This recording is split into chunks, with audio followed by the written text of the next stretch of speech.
હર હર મહાદેવ. નમસ્કાર મિત્રો, આપ સૌનું અમારા ચેનલમાં હાર્દિક સ્વાગત છે. શું તમે જાણો છો કે શ્રાવણ મહિનામાં ભગવાન શિવ પર જળ અને બિલીપત્ર ચઢાવવાનું એટલું વિશેષ મહત્વ શા માટે માનવામાં આવે છે? શું માત્ર આસ્થા છે કે તેની પાછળ કોઈ પૌરાણિક રહસ્ય અને આધ્યાત્મિક મહત્વ પણ છુપાયેલું છે? આજના વિડીયોમાં આપણે જાણીશું માતા પાર્વતીની કઠોર તપસ્યા, ભગવાન શિવ દ્વારા હળાહળ વિષપાન કરવાની કથા અને જળ તથા બિલીપત્ર અર્પણ કરવાથી મળતા અદ્ભુત ધાર્મિક ફળ વિશે. તેથી વિડીયોને અંત સુધી જરૂર જોતા રહેજો, કારણ કે છેલ્લે અમે એક એવી મહત્વની વાત શેર કરીશું જે તમારી શિવ ભક્તિને વધુ ગાઢ બનાવી શકે છે. ચાલો મહાદેવના પવિત્ર સ્મરણ સાથે આજનો વિડીયો શરૂ કરીએ.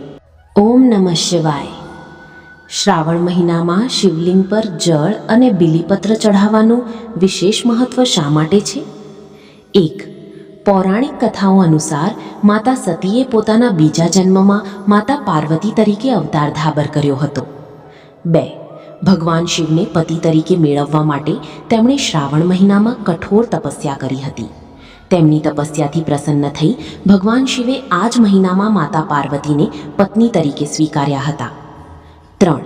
આ ઉપરાંત સમુદ્ર મંથન દરમિયાન નીકળેલું હળાહળ વિષ ભગવાન શિવે પોતાના કડભમાં કર્યું હતું, જેના કારણે તેઓ નીલકંઠ તરીકે પ્રસિદ્ધ થયા.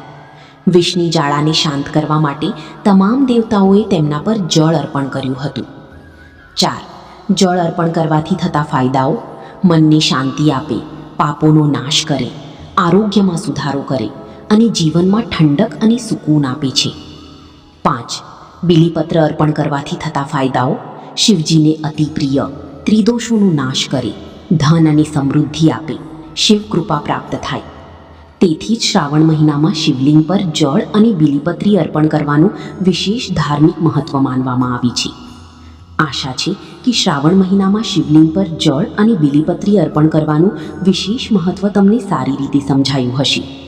જો તમને આ માહિતી ઉપયોગી લાગી હોય તો વિડીયોને લાઈક કરો, તમારા પરિવાર અને મિત્રો સાથે શેર કરો અને આવી જ ધાર્મિક, પૌરાણિક અને આધ્યાત્મિક માહિતી માટે અમારા ચેનલને સબસ્ક્રાઇબ કરીને બેલ આઇકન જરૂર દબાવો, જેથી દરેક નવા વિડીયોની જાણકારી તમને સૌથી પહેલાં મળે. અંતમાં કોમેન્ટમાં એકવાર જરૂર લખજો, ઓમ નમઃ શિવાય. ફરી મળીએ એક નવા અને રસપ્રદ વિડીયો સાથે. જય ભોલેનાથ. હર હર મહાદેવ. રામ રામ.